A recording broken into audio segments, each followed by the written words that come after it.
Hi, Janika. Hi, good morning or good afternoon Good for you. afternoon here. Yeah.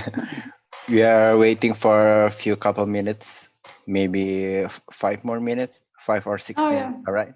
sure. Yes, no All right. problem. Yeah. Thank you.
Okay, good afternoon, everyone. Dear colleagues, it is my pleasure to welcome everyone to the first day of our second online seminar series about addiction medicine for general practitioners.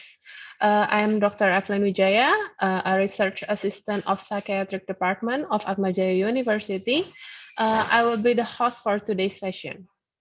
We'd like to extend a special welcome to our guest of honor, Ms. Janika Heitmann, PhD, who will be speaking today as our guest lecturer, Dr. Eva Suryani, psychiatrist, as a committee chairman of this seminar, and Atmajaya collaboration with Verslavingszorg, Noord, Nederland, and University Medical Center Utrecht for who support this event. And also, we're so glad to have you all today to learn together about the addiction medicine.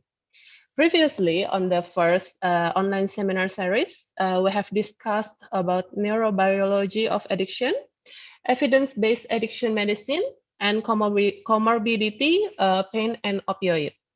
Today, we will discuss more about cognitive behavioral therapy. Today's agenda will be opening remarks from Dr. Eva Suryani, then guest lecture from Ms. Janika Heitmann, and followed by discussion session. Okay, I will inform you for this event information. So make sure you have filled the pretest before each session. And the experts lecture will be presented in 60 minutes and will be followed by 45 minutes discussion. Participants could ask questions in chat room or you can raise hand if you want to ask the question directly to the speaker. And also participants could also see the online seminar through YouTube channel Atmajaya Faculty of Medicine, and the link will be copied to the chat room. And how to get e-certificate. E-certificates are only given to participants who has failed the registration and pre-test before each session, and also post-test with pass limit value 80, and it can be repeated if you haven't reached the pass limit value. The post-test link will be given at the end of this event, and the link will be closed at 12 a.m. or at midnight West Indonesian time on each day. Okay, before we enter to our main agenda, let's have a poll to know more about our participants.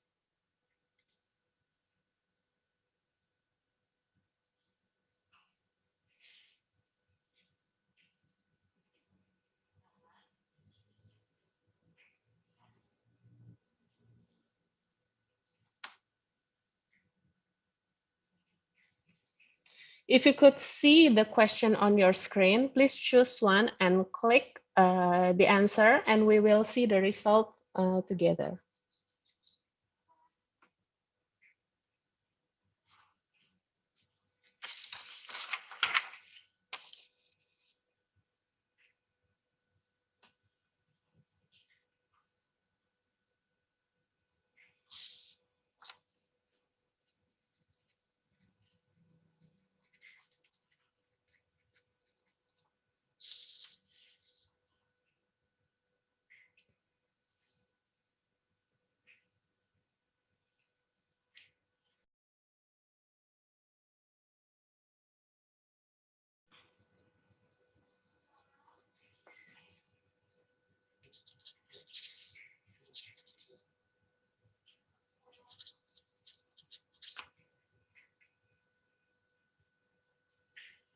Okay, here's the results.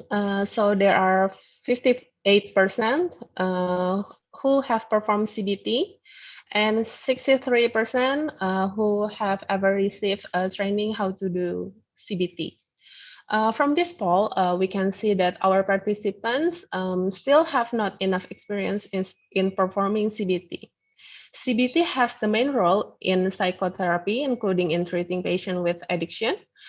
Further education and discussion about addiction medicine are needed to understand the patients with addiction in order to get a better outcome and recovery for the patient in healthcare facilities.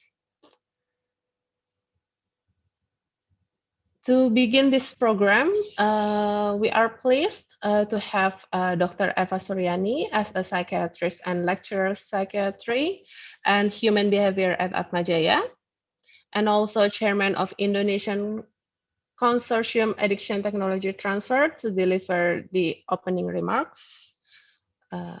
Please, Dr. Eva. Okay, Dr. Evelyn, thank you.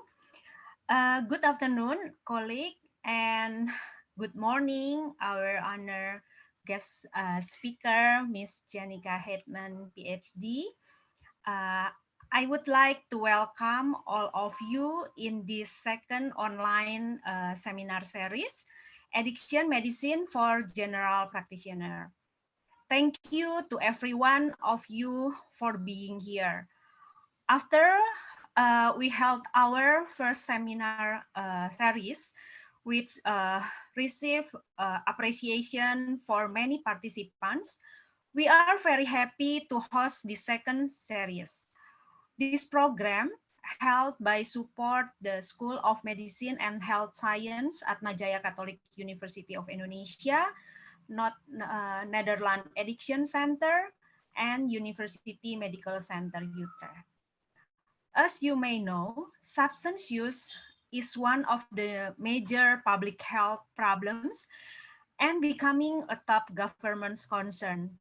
So I would like express my gratitude today to see around 100 GP, psychiatrists, addiction counselor, and other health professional gather together to learn more about addiction medicine.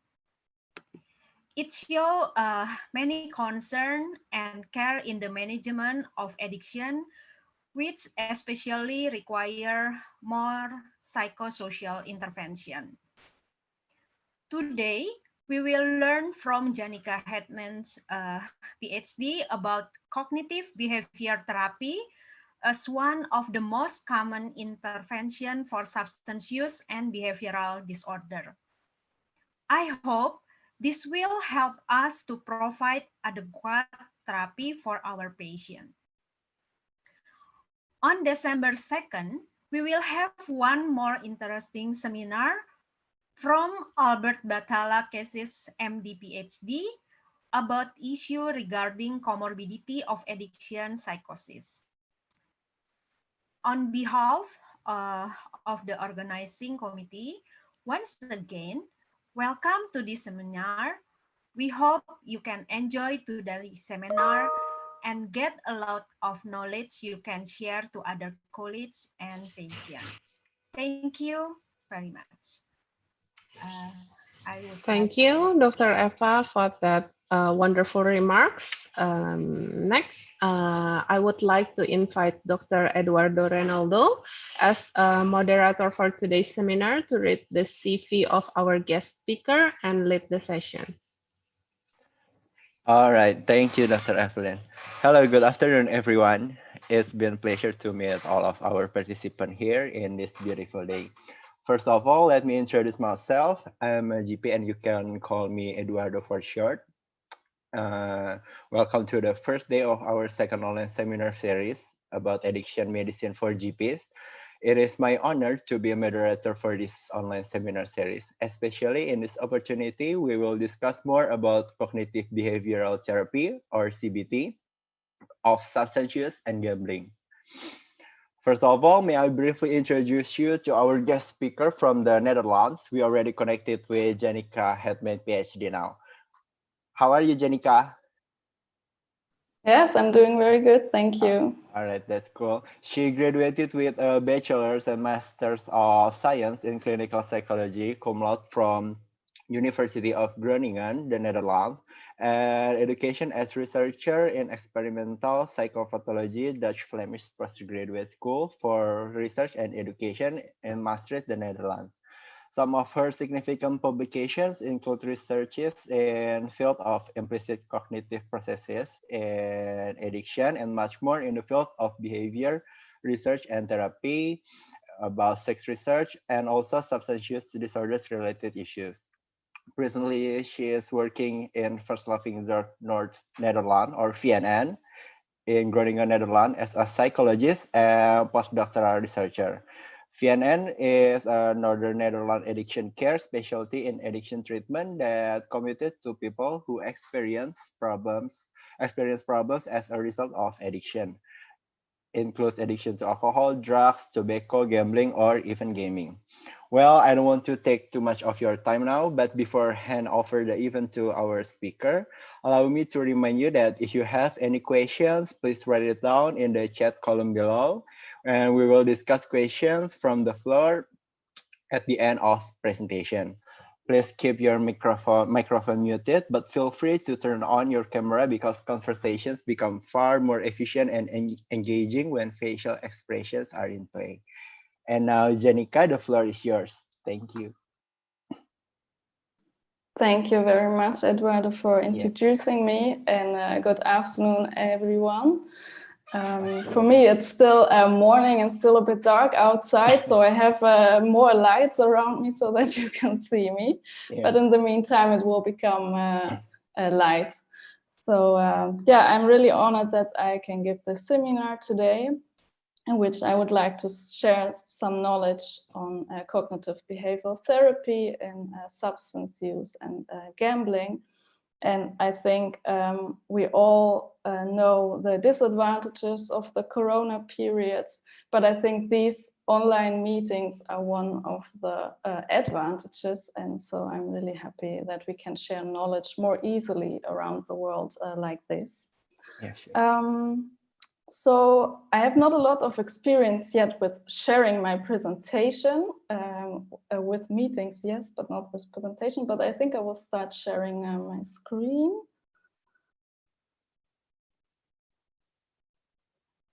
And I get the message that you have to allow sharing me my presentation.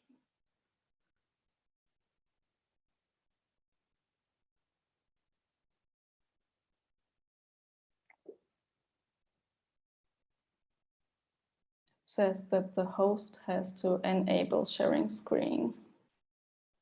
I don't know who the host is. I think Dr. Evelyn need to let the Janika become a co-host, maybe. Okay, please wait.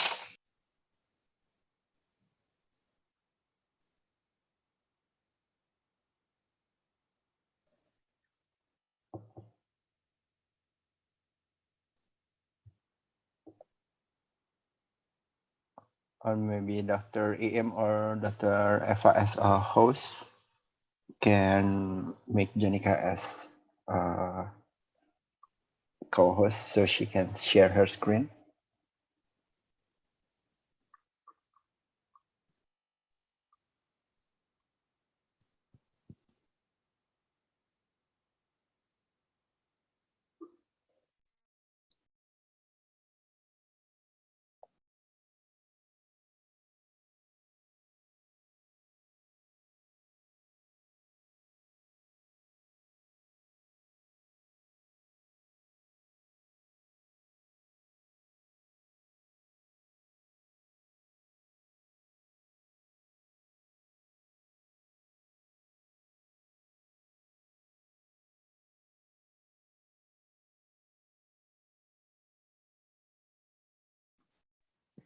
Can you share Yes. your screen now, I think Janika? it's, yeah, I think it's working now. All right, perfect. Yeah, can you see it? Yeah, perfect. Okay, great. So yeah, I just already said what I'm going to talk about, and I think the others did before. So I will have talk about cognitive behavioral therapy and substance use in gambling. And I was also very nicely introduced already by you, Eduardo, but I also put a slide on it to tell something about me before starting. So really shortly, maybe here's a bit of new information. Originally, I'm from Germany. I was born there in Hamburg and grew up there in the north of the country. And then for my bachelor's, I moved to Groningen, the Netherlands, also in the north of the country, where I also completed my master's degree and thereafter started with my PhD, which I finished this summer in the strange Corona period. So it was a bit different than expected, but still very nice. And as you just said, I'm indeed at the moment working now as a psychologist and as a researcher at VNN. And next to it, I'm also a yoga instructor. You also said something about my field of research. I'm mainly looking into cognitive processes, more automatic implicit ones, which contribute to the development and maintenance of addiction. In particular, in my PhD dissertation, I looked into the role of attention and whether we can retrain attention away from cues which are related to substance use. As a psychologist, I work in a daycare treatment center where patients come, for example, once a week to receive treatment. I mainly see patients with alcohol cannabis use disorder as well as gambling. But lately, we also see a lot of patients coming in with gaming and also people who want to quit smoking and, of course, other drugs as well. Okay, so coming to today's talk.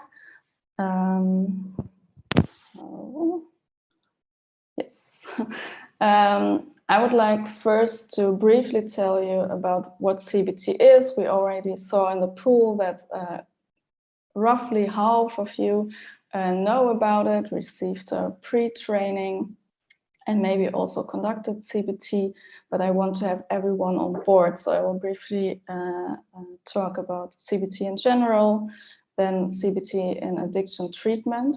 And then I would mainly like to tell you about how we use CBT here in Dutch addiction care. So the main body of my talk will be about the treatment protocol, which we are using here in the Netherlands a lot. So I would like to walk you through the sessions and the topics we discussed together with the patients. And at the end, I would like to shortly tell something about the effectiveness of CBT and draw some conclusions. And then, of course, as already introduced, there will be room for questions and discussion, because I'm also really looking forward to hear your ideas about it. So what is CBT? A general definition is that in first instance is a talking therapy that is meant to help and manage psychological and health problems by changing the way one thinks and behaves. Okay, that's a really general definition, but what does it mean? It's mainly about patients learning about which processes really contribute to the development of the maladaptive pattern. And that can be indeed substance use behaviors, but it can also be depression or anxiety patterns.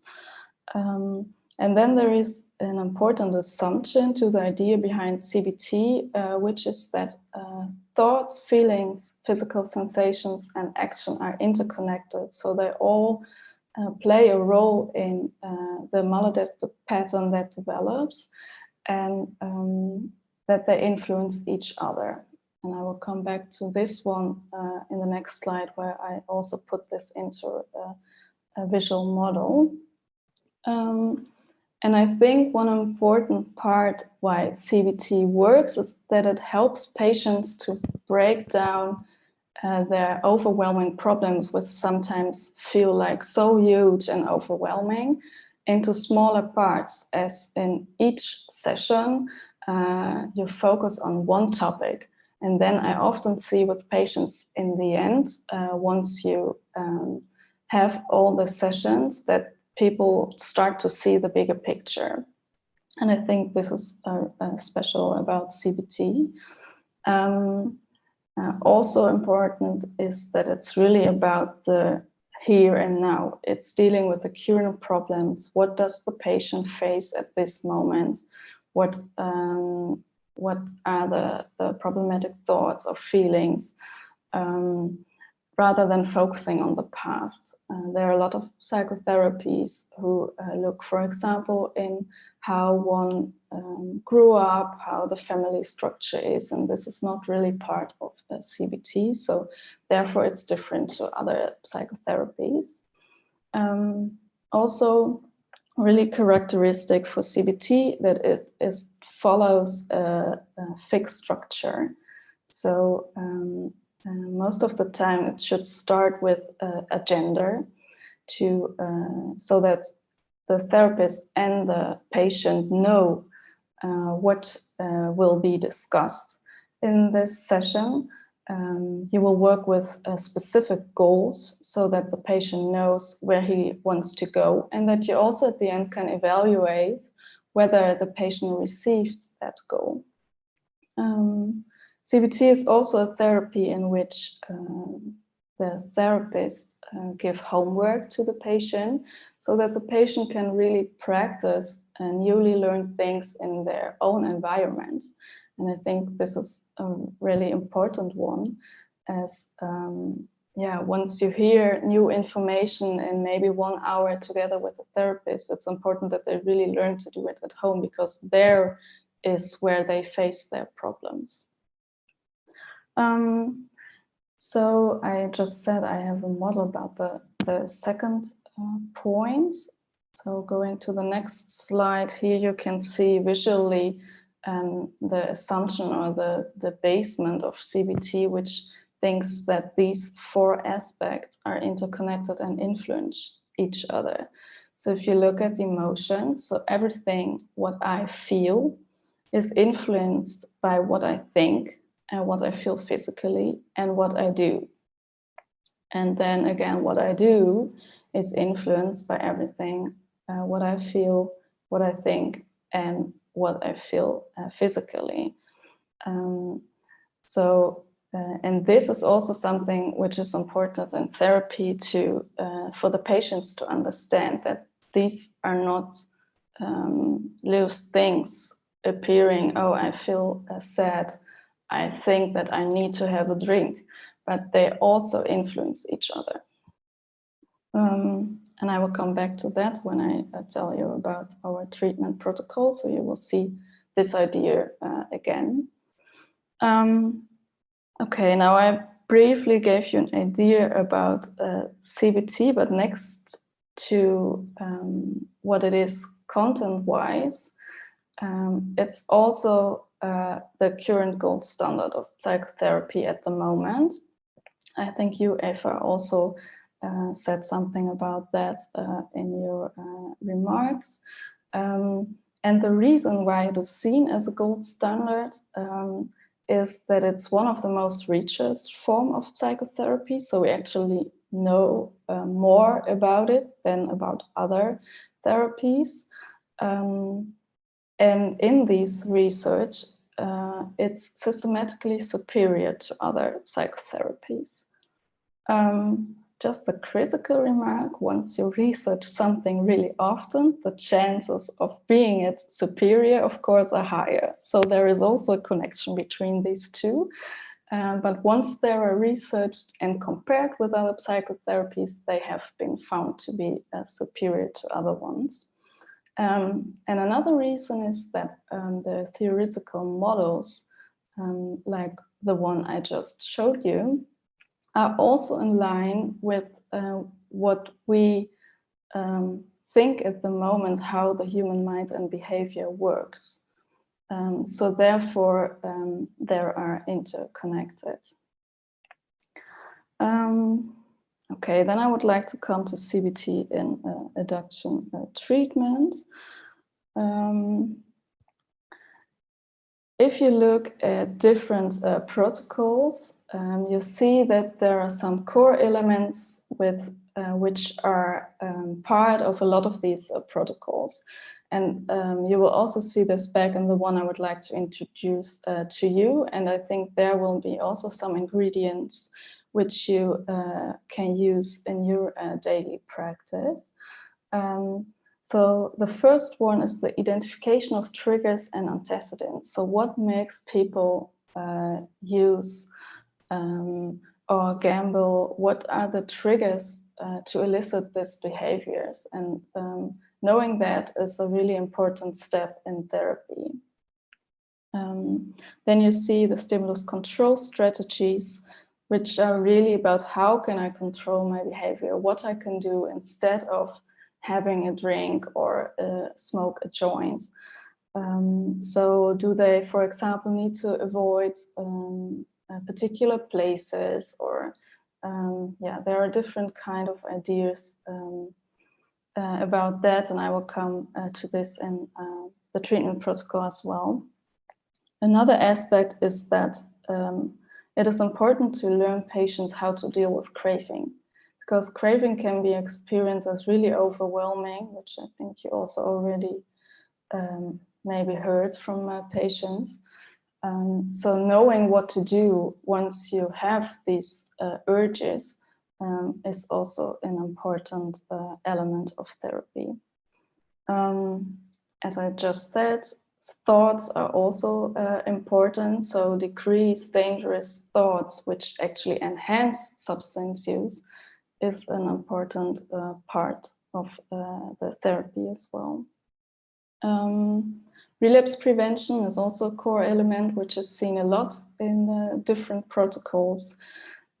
So the identification of risk situations. So what is the situation in which people are using or gambling? So, and knowing that will again help them to prevent a relapse. Then we have the rehearsal of socially acceptable responses to offers, which means that once people are asked, for example, to have a drink, yeah, excuse me, I see a pop-up of the poll again. I think someone forgot to mute his mic. Yeah, okay, no problem. I will continue. So this is about really learning a skill to rehearse and say no once somebody asks you, for example, for a drink and you decided to not to drink. And then the last one I personally think is quite important and which is often overseen, which is the development of pleasurable sober activities. Because once a patient stops using or gambling, there is a kind of emptiness in their daily life, because before that the substance use or the gambling took a lot of time from the day, so it became kind of a activity. And once you take this away, people often feel a lot of emptiness and actually do not know what to do. They do not have a healthy pattern of doing activities. So I think it's important to also look with them at healthy alternatives. The last point I would also like to point out, which I think is important, of course, in all CBT treatments, also in other disorders. But I think with substance use disorders and gambling, it's I think it is quite important, which is motivation for treatment and also the likelihood for treatment adherence, because at least here I often see, I regularly see patients coming to our treatment center and their motivation is more external, meaning that, for example, their partners, friends or relatives see that there is a problem and they push this person to search for help. And then I think it is important to consider this and to try to become this motivation that it is more internal, so that the patient also wants to change themselves. Because once he's only doing it for others, I think, it is more difficult to really reach to the patient and to really work together. So that's why I also added this here. Then I would like to end the more general information part with a quote saying that when an addicted person understands why they feel or act a certain way and how those feelings and actions lead to substance use, they are better equipped to overcome the addiction. And I think that this really is in line with the model I showed you, where in this quote, at least the emotions and the behavior is highlighted as something which is important that the person gets insight about. So what exactly am I doing and why I'm doing it, and what are my triggers? And this is, I think, the starting point to really change their behavior. Okay, I hope you are still with me. Then I would like to make the transition from the more general information to introduce you to our treatment protocol. CBT in the Dutch addiction care is mainly based on one manual. It's quite a thick book. And based on this book, we have different treatment protocols for therapists. And all these treatment protocols have workbooks with it for the patients. They get this to take that at home so that they really can do what I said, the homework part in their own environment. So there are several versions, and I just give you a quick overview. This is the manual. It's on Dutch, as you can see, but this is the thick book I was talking about. Then we have a treatment protocol which describe a short version of CBT, which is only 5 sessions. This is an individual one. Then we have the general treatment protocol, which is 9 sessions, also individual. And then we both have them also for group sessions, because I also give a lot of group treatment. So there we also have a short version and a long version. And the long version, we are mainly giving this one to patients. This is 12 group sessions, CBT, together with 2 therapists. And then since 2 years, I think we have one which is for people who are mentally not so strong, maybe a lower IQ. So there we even split each session in 2, so that it's the content is explained on another way. You see there is a lot of pictures. So therefore, we also have a protocol for people for whom the other protocol is maybe too difficult.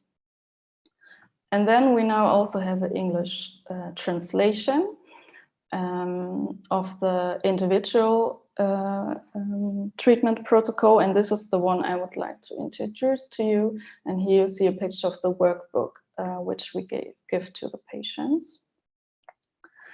So this treatment protocol, as I just said, we have an English version of the manual. It's not a complete manual, but some parts are explained here. Then we have the workbook for patients, and it is the one with 9 treatment sessions.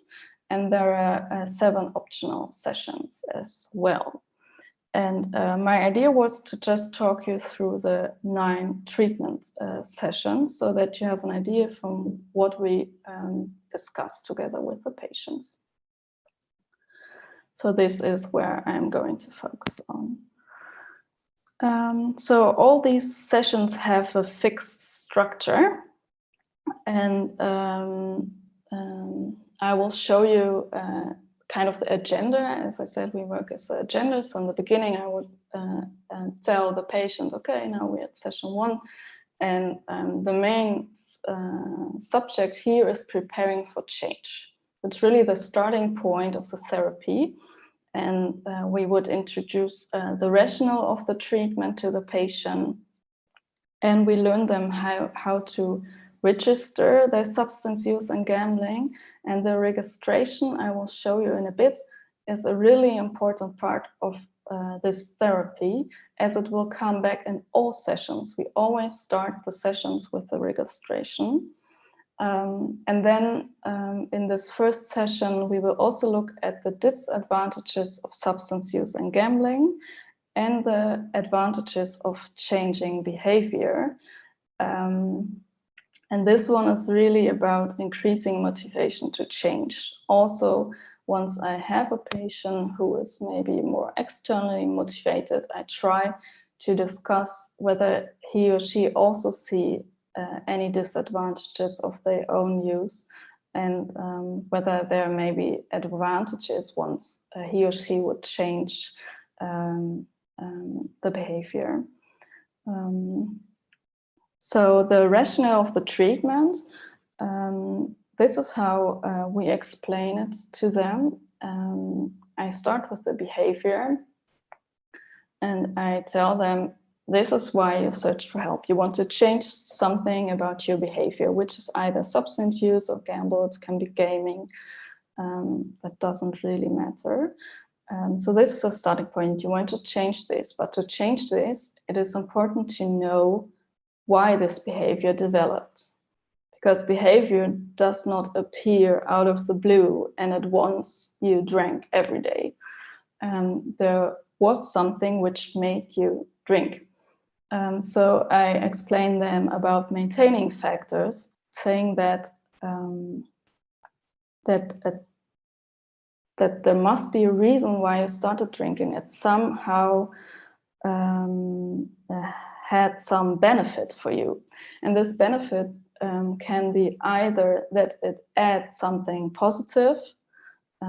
For example, it brought you relaxation.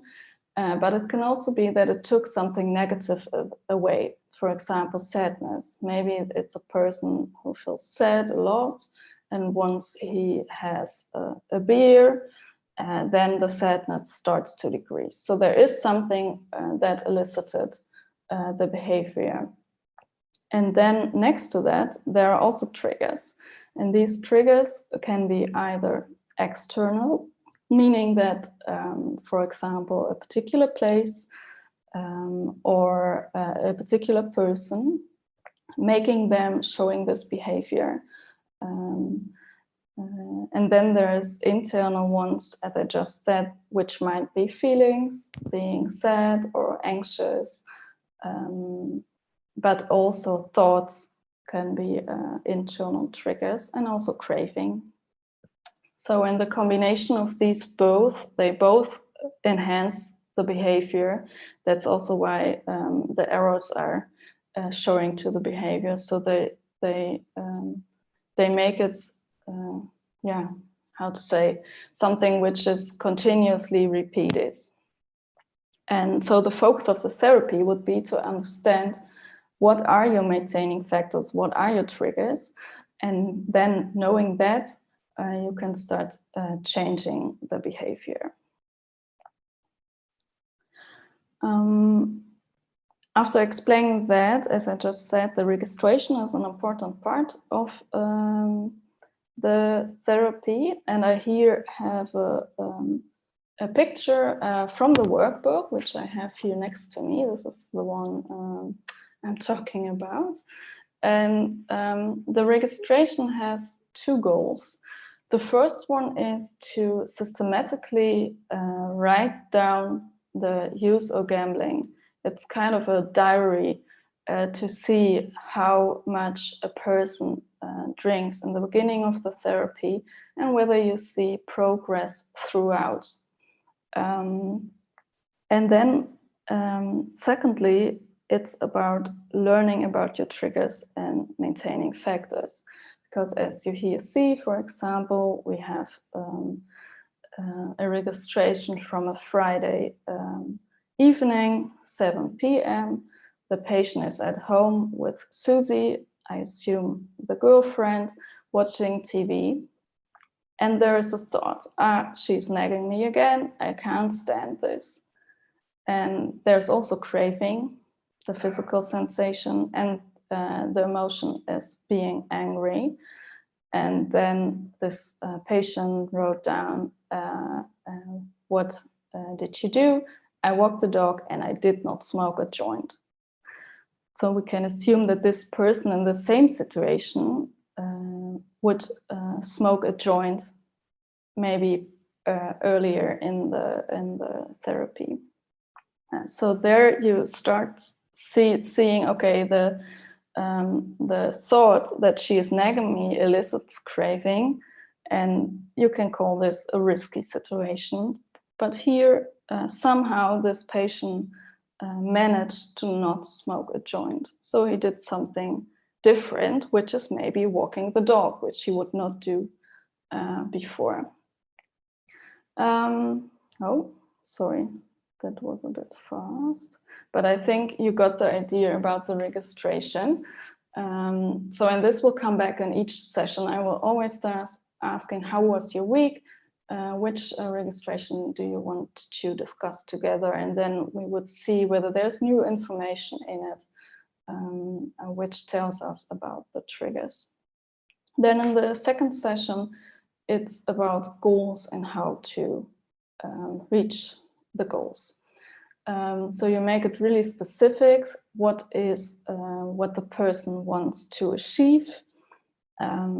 And then we have this self-managing measures, which I show you in a bit, to discuss on how can you make it so the easiest for you to achieve that goal. And here it's important that we further increase the motivation, that people really want to achieve that goal, and that we start them learning ways how to do that. And therefore the self-managing measures are really important, and there are 4 of them. And the first one is avoidance. So I tell the patients that there might be some things they should avoid in first instance to make it easy for them to achieve the goal. And here we have an example. I'm not going to visit my friend for a while. And this friend might be someone who is using the same substance or is also gambling, because this patient maybe feels once he sees this friend, he would do it again. This can also be not going to the supermarket for some time. I don't know how it is in Indonesia, but here in the supermarket you can get alcohol. So this might be a dangerous situation. Then there is other behavior, and this is about situations and you cannot avoid. You cannot avoid starting everything around you. So there are also situations in which patients think about other behavior. This example is quite an easy one. When I come home, I will drink water with lemon instead of a beer. This is really the translation from a drink to something different, but it can also be more abstract, that instead of drinking something else, I will go for a walk, or instead of smoking a joint, I will call my girlfriend, which you also see later on in case of searching for help. So this can be really broad, and I also ask the patients to make other behavior quite broad, because you will encounter different situations. For example, if someone writes down that they will go for a walk, then I always ask them, okay, that's a good idea, but imagine you have craving in the evening, it's dark outside and it's raining. Would you do that? Well, maybe not. So it's good to have different different alternatives here to do. Then we have reward, and reward is that we let them think about something. Once they achieve the goal, how would they reward themselves? Here we have the example of someone who will go to the cinema with a girlfriend. It's really personal here. So a lot of patients also think, yeah, why should I reward myself because I just have to quit, because it's not good what I'm doing. But as substance and gambling, they have a really rewarding effect on the brain, right? So I think it's good that they also start rewarding themselves with other things.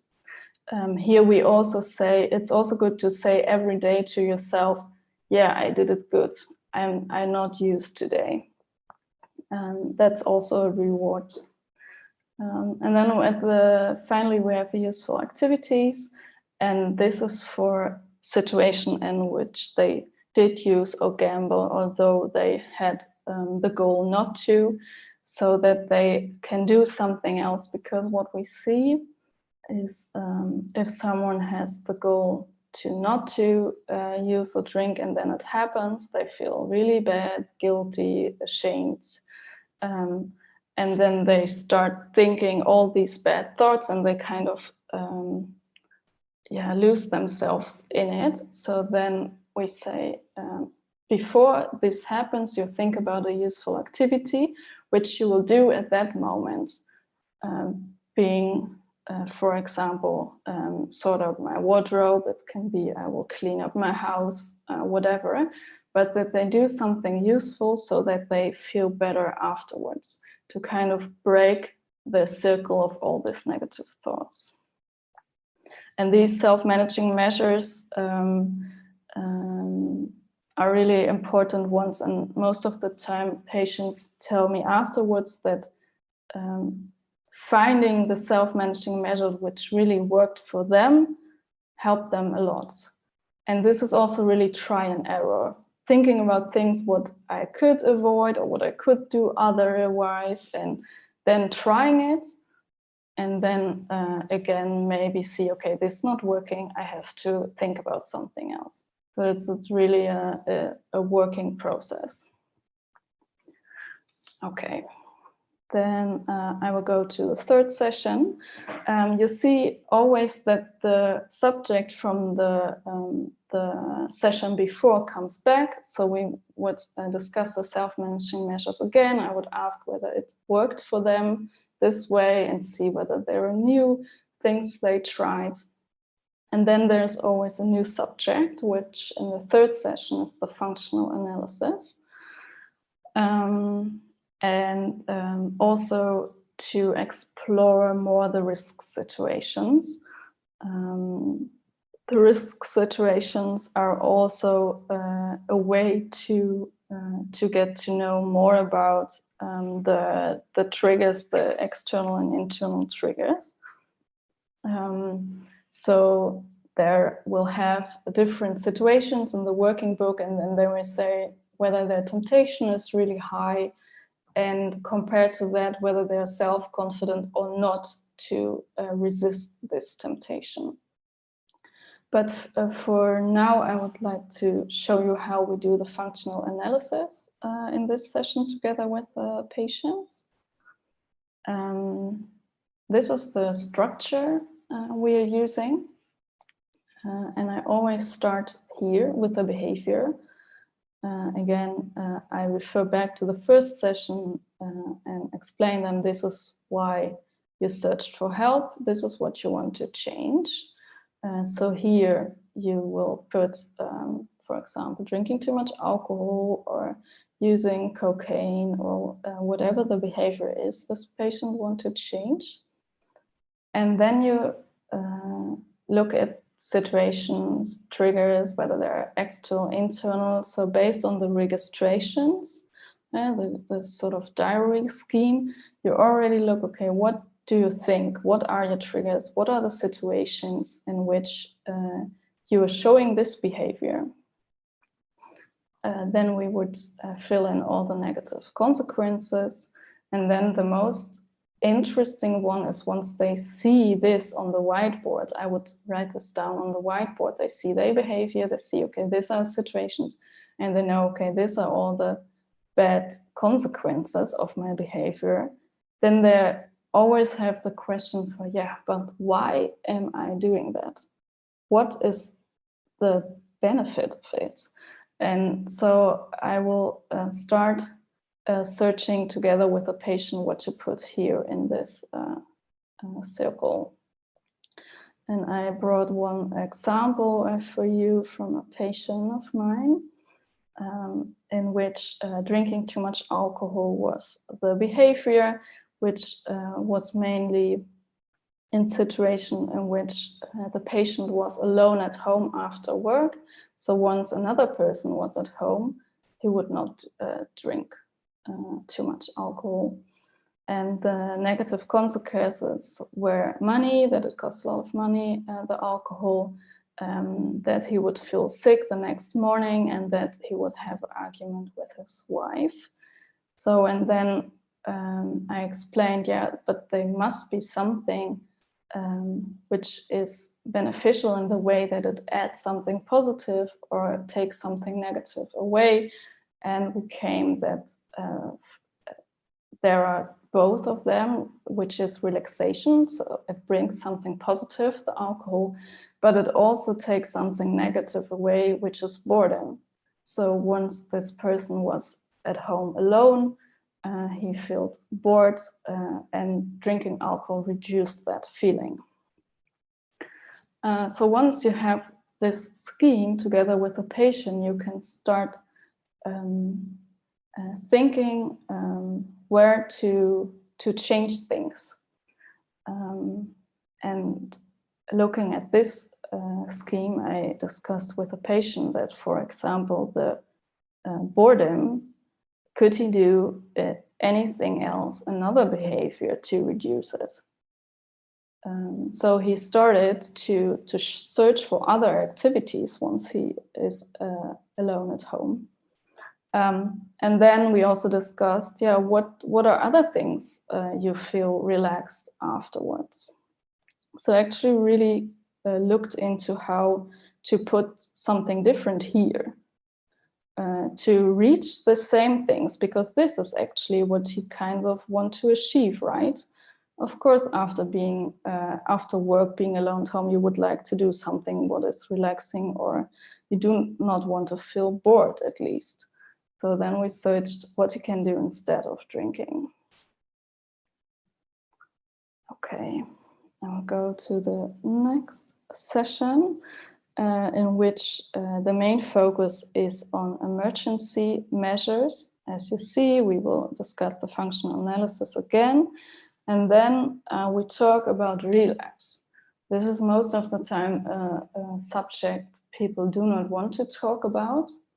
But we explain them that it's really important to be prepared, because once you experience a relapse, you would not know anymore what to do. But thinking about it beforehand really can help you to manage it once it appears. And I here put slip versus relapse, because we make a difference in the extent someone has a relapse, because it makes them more easy to see relapse as a learning situation instead of a big disaster. And we're using a metaphor here, which I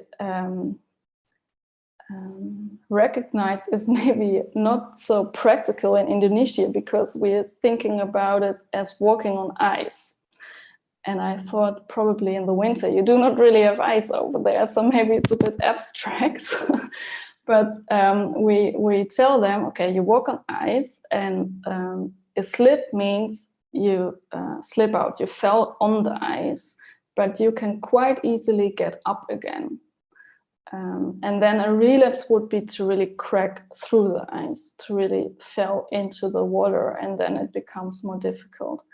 So the emergency measures are really to help you to make it a slip instead of a relapse, so that you have things in hand to help yourself to make it a slip, instead of going all the way back from where you came from. And these emergency measures are these ones. The first ones are really called emergency measures, as they are meant at the moment people start having a slip. Here's an example of a person who wanted to be sober from alcohol, and started drinking 1 glass of wine again, and then an emergency measure to avoid that there will follow next classes would be to throw away the rest of the bottle, so that there's no alcohol in the house anymore. What also can help is helpful thoughts, so that they say something positive to themselves, to help them overcome this situation. So for example, this, I learned that I can do it without gambling, so I can do it again.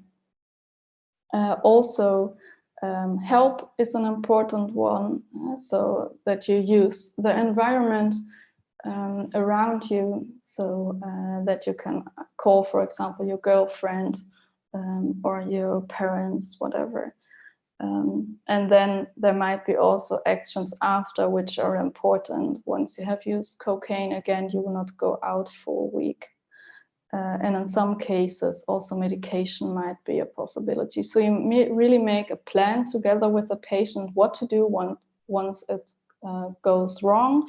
And then we also ask them to discuss this whole plan together with their relatives and friends, so that the people around them are also prepared for that. Because you all know that a slip or relapse is really likely once people start trying to change behavior. So it's important that they are prepared for that. Then in the 5th session, we mainly focus on coping with craving. And of course, we give them some information about what craving is physically. But I would like to focus on the skills we are trying to learn them, which is on the next slide. And there are 4 things to deal with craving. And the first one is the one which I see most often, which patients are really adapting really well, is seeking distraction by doing something. And there we especially advise them to do something physically.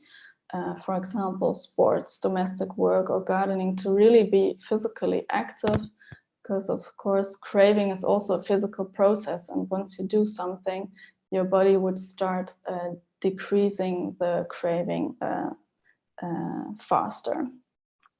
In case you cannot do something physically, or you just want to have an alternative skill, is surfing the urge, which actually means sitting out the craving.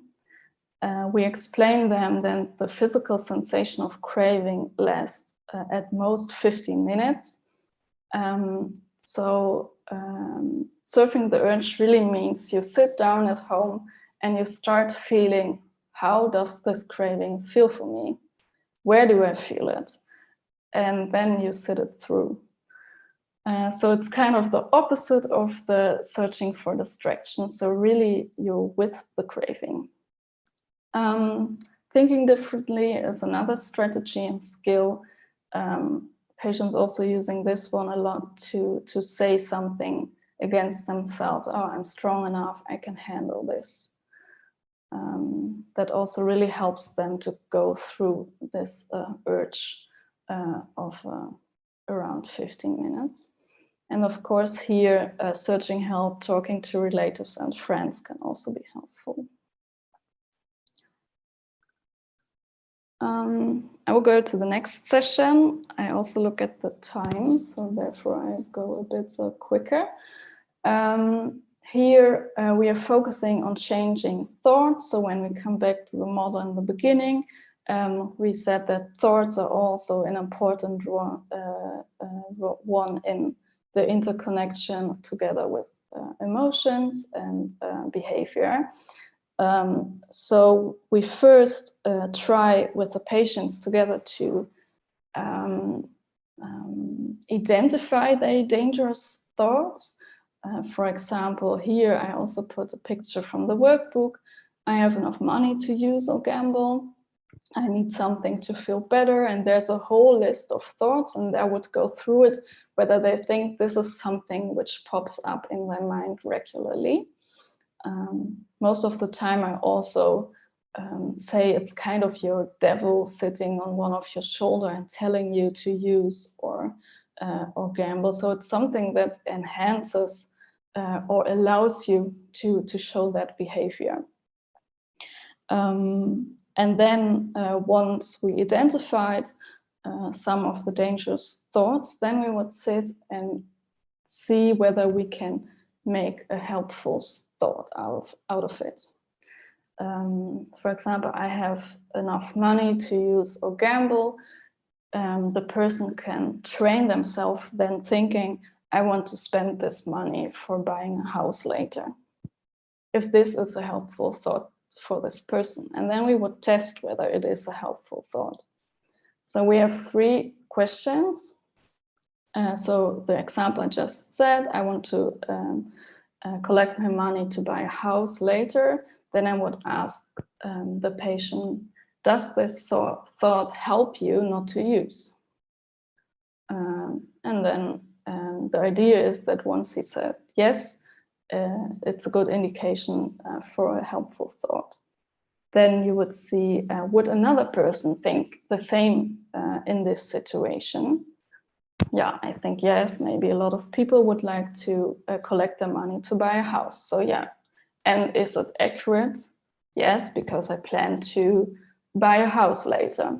So a helpful thought should be answered yes on all these 3 questions to actually make it being helpful. And then I ask the patients to practice telling these thoughts to themselves once they have this dangerous thoughts we identified. Oh, sorry, that was too quick. In session 7, we focus on refusing offers to substance use and gambling. After we also discussed again about the helpful thoughts. And here we mainly focus on how to do that and what to say. I'm not sure about how it is in Indonesia, but at least alcohol in the Netherlands is really a normal part of society. So there are a lot of situations in which people would be offered a drink, for example. So we spend quite some time learning them how to say no to these offers. So in this session, we would tell them about how to do it and what to say. The how-to is more about the physical expression and that you react immediately, that you speak loud and clear, do not hesitate and make eye contact with the person so that it's not like, yeah, no, I don't know, but that you really be clear towards that person. What you say, clearly no, You can, for example, ask for an alternative or to do something else. If someone asks, yeah, should we go to the casino? No, let's go to the park. So you put an alternative after that. If a person starts to pushing you, you can say, please stop. And you can also change the topic to avoid discussion. And we also, and that's always really difficult for them, say, do not apologize for not wanting to have a drink or gambling, because then a person has, again, a starting point to say, yeah, come on, once more. So we really try them to learn, be really clear, and do not start a discussion about it and apologize for why you're not drinking, for example. Because then in session 8, we practice that. So we do a role play together with the patients, and we see how they manage to say no, and we as a therapist would then be a bit nasty to really try to trigger them. And we try to make it really realistic. So we bring, for example, bottles to this session. If it's about cocaine, we bring powder. So we really want to make it a bit of a realistic situation so that they really can practice this skill. We do not want to make it an exposure session, because that's not what we want to achieve. It's really about practicing the skill. So the whole session 8 is about that. And then we had the final one, which is the evaluation, in which we will look back. What was your goal? How did it go? Have you reached it? What were the helpful elements for you? So I always ask them to make a small summary about it. Do you think that we need more? Do you need more help? And therefore we have, for example, the additional sessions, but we could also decide to repeat a subject, for example. So just shortly to give you an idea about the additional sessions, we have some social skills we could discuss, coping with low mood or stress, problem solving, or if somebody has really a problem with the relapse, then we can look closer into that. So this was the information about the treatment protocol. I hope you could follow through all these sessions and get a bit of an idea what the subjects are. I'm almost at the end of my talk. I only wanted to quickly look into the effectiveness of CBT in addiction. And there are a lot of reviews and meta-analysis which found CBT to be an effective treatment. I here put an example of Dutra and colleagues from 2008, in which they found a moderate effect size, and then they also looked into different substances, and they actually found that polysubstance dependence is the least effective, and I think this is something we also see back in treatment medically. So yeah, that's always a bit of a struggle how to treat a person with different substances. There's also some evidence for how long the effects last. Here I put an example of a paper from Rawson and colleagues, in which they found that patients with cocaine dependence had a clean screen 1 year after treatment of 60% from the patients. However, I want to make one critical remark here, that relapse still remains high. I think this is something we all know. There are different studies showing percentages between 40 to 60 each year.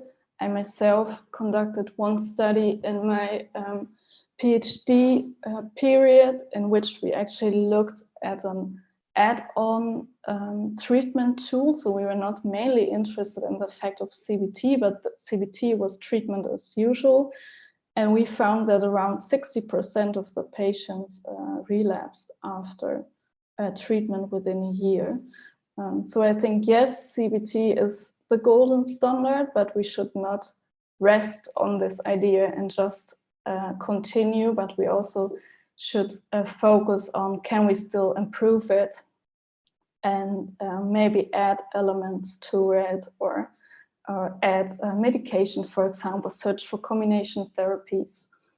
So there are still some steps to go.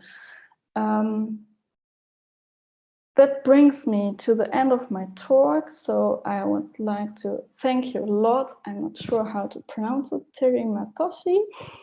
So I'm really happy that I was able to share this knowledge, and I'm looking forward to also hear your thoughts. And I hope that you can pick out some parts to also use in your daily practice.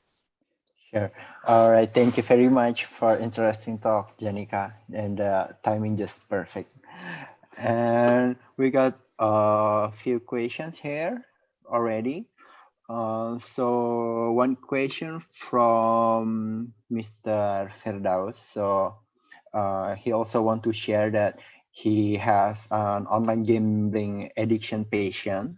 He had a cognitive, he might have a cognitive distortion, the patient, and the patient continued to gamble even though he often lost and was heavily in debt. He kept gambling because he hoped to win. How to treat the cognitive distortions in these patients? Thank you. Yeah, thank you for this question. I recognize these kind of patients. Yeah, I think the thing with gambling is that it really triggers the reward system in the brain, and even though they lose a lot, I mean, the whole structure of gambling is made that in general you lose, because otherwise they would not earn money. But somehow the dangerous thoughts, so I think this might be something to look into with the patient. He kind of has an idea that he can still win, and I think this is a dangerous thought for him. This this obsessed idea that I can win. To really look into that, whether you can change this to something more helpful to achieve his goal. So this might be one thing to look into. And what I always try as a first step is that they cannot gamble anymore for some time, which is removing all the accounts, maybe give them money in hands of other persons, so that they have a period in which they really break this gambling period, so that they really cannot do it, and then they will experience all these thoughts and feelings, and then you can look at this. So these are my thoughts about it. Yeah. All right, thank you, Janika. And then next question from Mr. Topan. He asks about which one is more effective between CBT or motivational interviewing? That's also a good question. I think you can easily combine these two. I think motivational interviewing is more a skill than a therapy. Yeah, it's sometimes also used as a therapy, as a standalone therapy, but I think you can easily use the skills of motivational interviewing, enhancing the talking of a patient, which is in line with the goal during CBT. So especially in the beginning, the first 3-4 sessions, I'm really alert of the patient saying something positive about his or her goal, and then I would focus on that and enhance these thoughts. So I think you can easily use the skill while doing CBT. So I think the combination of these both are really fruitful. So it's like simultaneously, right? Yes, exactly. So yeah. CBT can combine with motivational approaches. Yeah. Yeah. And then I got one question. Can CBT approach be applied in all different stages of changes, or in what stage of change is the best time to apply this technique? Maybe in preparation or contemplation. Yeah. Thank you. I think that's also a really important question, and I think it also refers a bit to what I said in the beginning about the motivational part. Once a person is not motivated to change, I think you should first invest in that, using, for example, motivational interviewing, and maybe spend some more time to explore the disadvantages of the behavior and the advantages they would achieve once they change this behavior. So you would maybe spend some more time on the things I mentioned in session 1. And once you have a goal and the patient really wants to achieve it, then you can start with all the other things. But I think you have to have at least some motivation to start to, for example, think about the function of it, or think about dangerous thoughts and helpful thoughts. So first start to elicit the motivation, and then you can start with CBT. And then it can also be that that a patient searches for help quite in a late state. We also have patients coming, they're already sober for example 2 months, but they still want to have treatment to prevent a relapse. And then we also do the same treatment. So different stages are possible, but a certain amount of motivation, yeah, that's the starting point. I see. So the client motivation, I think, is critical, right? Because of the extent of homework assignment and a lot of sessions. Exactly. And then I got one question here too from Dr. Aziza. She would like to ask about if you have an experience practice in CBT to patient with online gaming addiction. Can you share to us about how to treat them, how CBT works for them? Thank you. Yeah.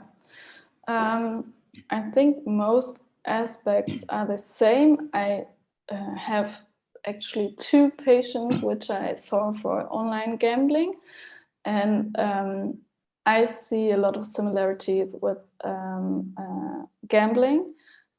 So as I just said, for I think the first question, what is important once this person wants to stop is to also try to somehow manage that it's not possible for some time. I know that this is difficult once gaming, for example, is on the phone, because you always would have the phone, and it's difficult to, for example, say, okay, remove your internet for some time, because then you cannot do it, but maybe he needs the internet for something else. So this is always a bit of a discussion together with the patient, what is possible, to make it as easy as you can for a period to not be able to do it. So I would see this as a starting point, and then once you can achieve that, I think the same elements are important. What are your triggers? For example, do you do it when you're bored, or when you feel anxious or sad? And what is the benefit then of the gaming? And then search for more healthy behavior, and also look into the dangerous thoughts. So I think the elements are always the same, but there are, for example, different thoughts or different aspects that trigger it. But yeah, gambling and gaming, I always advise, try to take it away for some time, and then you have room to dive into the other subjects. All right, so we need to the starting point try to manage about what is possible as easy as possible as the client can do, and then what's the trigger, the usual activities, and the other the same for the CBT session, right? Yeah. And then it open a question about besides the 4 points you mentioned in self-managing measures. Like avoidance and then reward usual activities and other behavior, are there any ways to apply self-managing measures or just 4 of those? I think almost everything you can come up with applies to one of these 4 categories, and I think avoidance and other behaviors are the most important ones at the beginning. And other behaviors can also be seen quite broadly. The example was that instead of drinking a beer, you drink a soda with lemon, which is really replacing it. But here I always try to make it as broad as possible, and also come back to one of my first slides where I said that also the discovery of new sober activities are really important. So really give them room to explore other things they like to do, and which also gives a positive feeling or reduces boredom or whatever in the functional analysis comes up as a reinforcer, so that they really have room for throughout the therapy to discover more activities. So yeah, you could see that as a other point, as a self managing measure to discover new hobbies.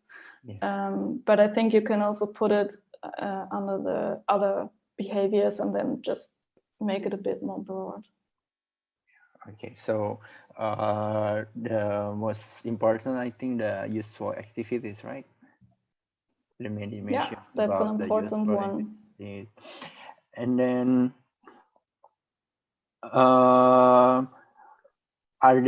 got one question here about what is the downfall and challenges for clients as well as us who give the CBT.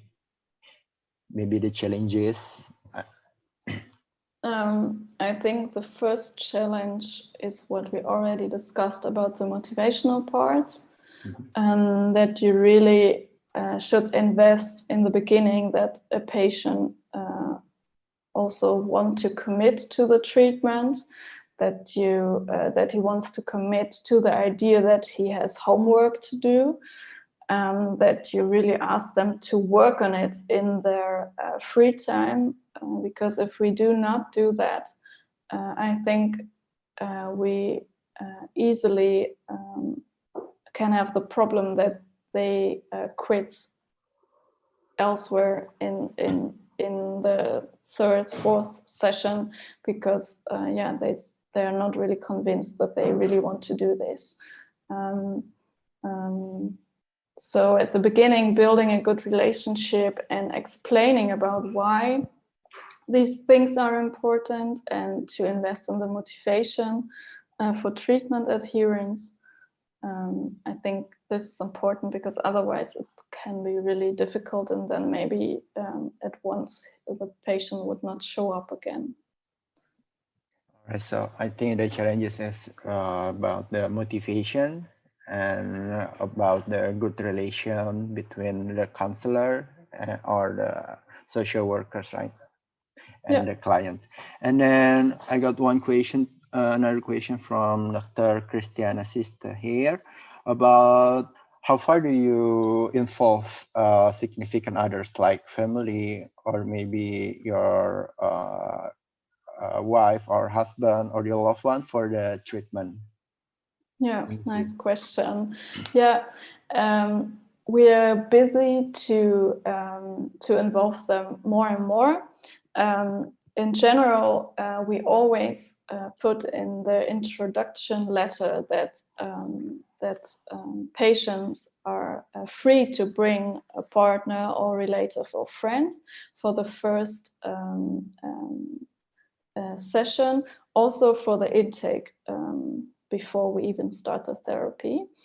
And then in the individual therapies, we always say that partners or family are welcome to join the sessions. And then we have one session, I think it's, let me check. After you discuss the emergency measures for possible relapse together with the patient in session 4, we would always invite a relative or partner to come in session 5, because there we discuss again the functional analysis and the emergency measures, and then you make sure that the surrounding also knows how to react in case of a slip or a relapse. And they maybe also learn more about why their partner or son or mother or father behaves that way, because they also learn about their functional analysis. So yeah, we try to involve the surrounding more and more, because we know once a patient has a good social network, which is always also in line with what you discuss with the patient in the therapy, then the chances of a relapse are lower. All right, so I think it is really important measure for your significant others for your recovery capital, I guess, right? For your own recovery capital, to increase also your motivation to stop the abuse.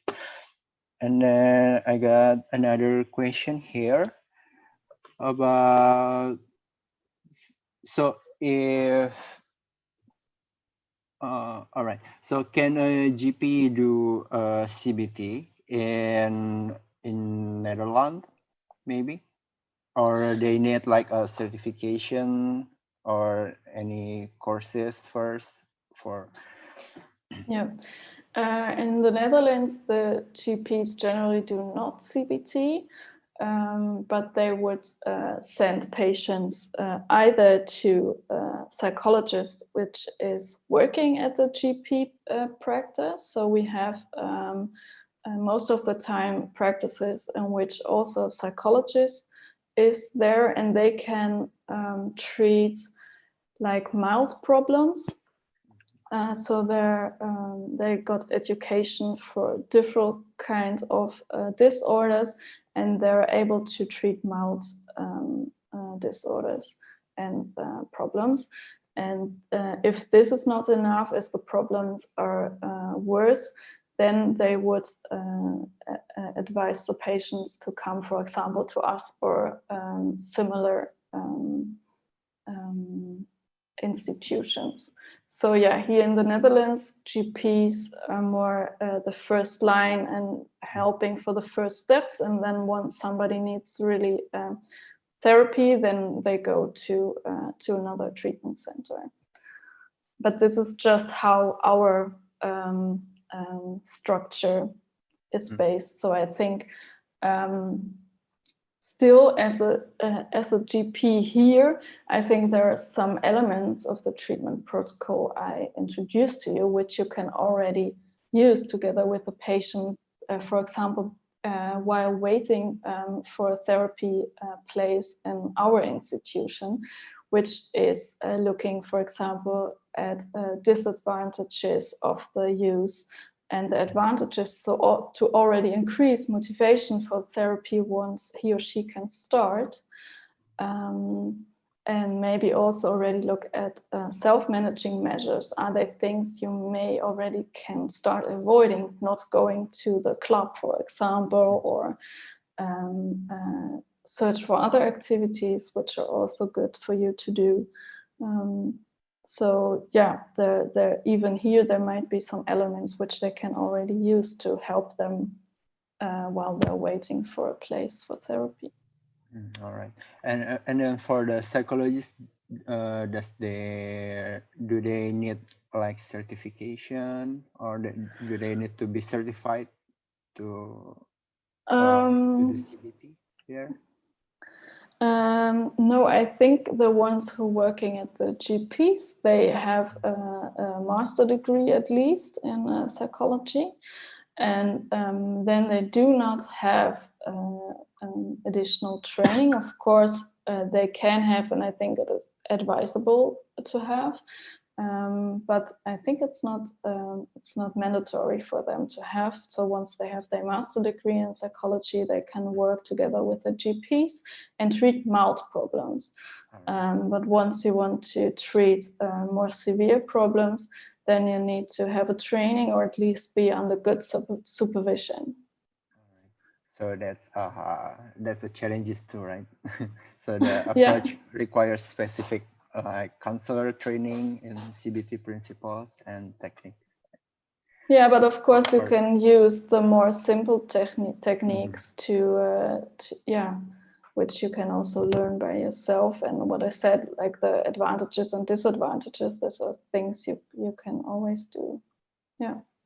All right. And then I got another question here about, can CBT works in a group counseling approach? And what do you suggest for group counseling approach? Thank you. Yeah, thanks for the question. It works very well. We give a group CBT each week, and we have like every day one group. And now due to Corona, the groups are a bit smaller. We have 6 patients, but normally we would start with like 13 or 15 patients, and then we take a bit longer. We generally have one individual session first to prepare them for what to expect and what we're going to do, and then we have 12 group sessions in which we actually discuss the same subjects, but then together with different substances. We do not mix substance use and behavioral use in our institution. So we have a special group for gambling. But the substances are mixed age, mixed gender. And I think it's really fruitful to also do it in group setting, because people really learn from each other. Here they're really starting to also ask critical questions. So once people try to sneak out a bit and say, yeah, I had 1 beer, but it's not so bad. And say, yeah, but your goal was not to drink. And so they can more easily maybe also be critical than we would as a therapist. I think it works really well. And they also, of course, have more understanding, because they face the same problems. So it works very well. So it can work for individual or a group approach, right? All right, both. Let's go. I think we got no more question here. All right, so as we can see that everyone, so CBT approach for addiction merges 2 treatment models about cognitive therapy and behavioral therapy. About the cognitive therapy proposes that a person thought and interpretation cause feelings and behaviors, and then behavior therapy helps people identify behavior that is not helping them and try out new ways of behaving. And with 9 treatment sessions or 7 optional sessions, the CBT approach to treat addiction also focuses on teaching client skills that help them to recognize and reduce risk of relapse, maintain abstinence, solve problems, and enhance self-efficacy. If we got no more question, I think I need to thank you everyone for bringing their expertise and experience around this session, especially for Janika, who engaged in such fruitful, constructive, and open insight throughout our seminar series. Unfortunately, our webinar comes to an end, but before we end this session, I would like to express my sincere appreciation to all of you who generously help us to make this event come together, and we couldn't have done it without you. And now, ladies and gentlemen, may I thank you for your participation in this seminar. I hope you enjoy the session. I will give the stage back to Dr. Evelyn for post-test and wrap up with picture time. Back at you, Dr. Evelyn. Okay, thank you, Dr. Eduardo and Miss Janika for the interesting discussion. Finally, we come to the end of this event, and also I want to thank again for all the participants for joining this session. And I will read some last information for you. But before that, I suggest to all the participants to turn on your camera so we can take our photo together before we end this video meeting. Okay. The post test link will be copied to the chat room. And once again, I will remind you that e-certificates are only given to participants who has filled the registration and pre-test before each session, and also post-test with pass limit value 80, and it can be repeated if you haven't reached the pass limit value. And the post-test will be closed at 12 a.m. or at midnight, West Indonesian time on each day. And after we end this video meeting, we will wait for another 2 or 3 minutes for you to click the link and fill the post test. For next seminar session, Dr. Duroto, can you share the screen?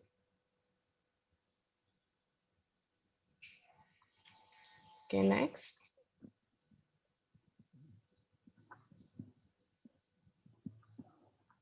Okay, for next seminar session, don't forget to join our seminar session on December 2nd, 2020 about psychosis and addiction with Albert Batala Cases MD PhD. And you can register at that link. And don't forget to follow our Instagram, Addiction Talks ID, for further information. And once again, thank you, Ms. Janika, Dr. Eva, and Dr. Eduardo, and also all the participants. Now we would take a photo together. All right. Okay. Should I take it or you? Please, Dr. Eduardo. All right. All right, everyone, please turn on your camera. I will count to 1, 2, 3. 1, 2, 3, freeze, everyone. Wait up. Wait. One more page.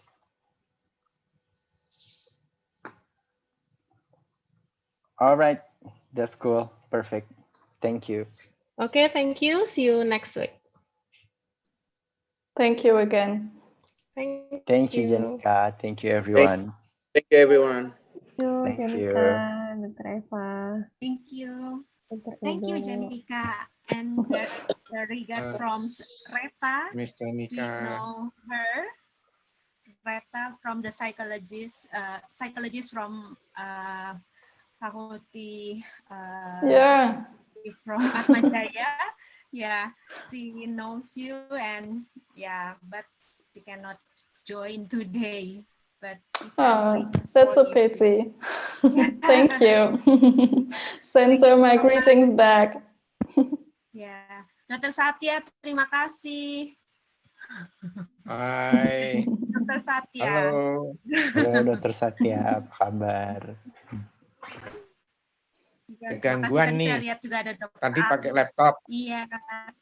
Di laptop terus ada something wrong, undetectable wrong. Terus saya ganti pakai HP. Oh, pantas dok. Tadi saya lihat dokter keluar terus masuk lagi. Iya. Iya. Ya deh, terima kasih Tesnya semuanya. gimana ini? Tesnya Boleh post tolong tesnya. di-share. Iya dok, nanti di link itu ada. Ini di handphone soalnya. Ya. Kan bisa dikerjain nanti kan, batasnya jam 12 kan? Betul dok. Oke. Bye-bye. Terima kasih semuanya. Dah.